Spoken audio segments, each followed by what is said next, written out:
m'a frappé le plus au début en arrivant en Argentine, c'est vraiment la gentillesse et l'accueil des gens. Bon, d'accord, c'est une généralité, mais comment dire, elle se démontre vraiment par certains faits, comme par exemple d'être dans la rue en train de regarder une carte et que quelqu'un vienne de lui-même vous donner le chemin. Ça, je trouve ça... Enfin, c'est pas à Paris que ça pourrait arriver. Ou alors encore, j'étais toute seule en voyage dans les montagnes. Je fais une randonnée avec un alpiniste et des familles de Buenos Aires. Et le soir, on a décidé de faire un repas tous ensemble le soir même, alors qu'on venait de se rencontrer dans la journée, quoi. Et ça, c'est vraiment... il y a vraiment c'est vraiment chaleureux, accueillant. Moi je revenais des États-Unis, il était 5h du matin, j'étais bien fatigué. On me propose un taxi, je rentre dans le taxi vers 5h30.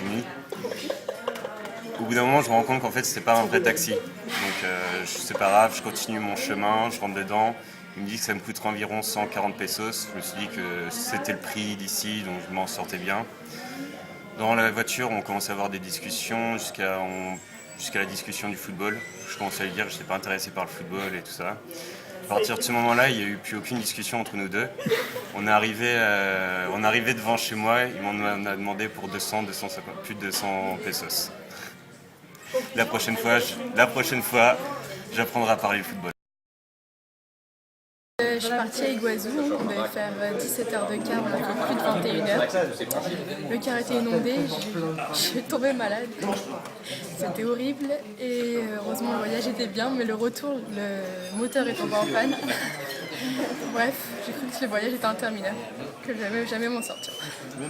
Ah, et il y avait un accident, notre autocar, il y avait une tempête le jour où on est parti, enfin c'était horrible. Voilà, c'est mon anecdote. Alors en fait je suis volontaire pour une revue qui est vendue par les SDF. Donc, en fait les SDF viennent au siège de cette revue et ils font la file d'attente pour acheter leur revue à 2 pesos et ils les revendent 7 pesos. Et l'un d'entre eux était dans la file et il était en train de vendre sa revue. Il était en train d'acheter son paquet de revues. Et je lui ai demandé comment ça allait. Donc j'ai discuté avec lui, voilà. Et il y avait une fille à côté de moi et il a commencé à lui déclamer un poème. Et pendant ce temps-là, il ouvrait son sac à dos. Il a sorti un paquet de chaussettes et à la fin de son poème, il a essayé de nous vendre les chaussettes. Voilà.